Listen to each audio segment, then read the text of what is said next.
এই দেখুন, এটা হচ্ছে আমার ছাদ বাগানে আরও একটা পার্ট। এই যে আমাদের ছাদ বাগানে যে ছাদে যে লিফটের সিঁড়ি আছে, সেই স্টেয়ারের নিচে দেখতে পাচ্ছেন এদের আমার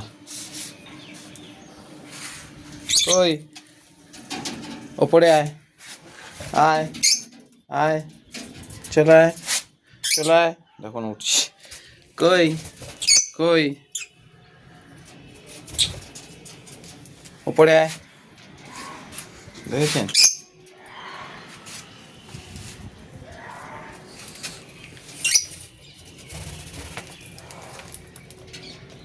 এনে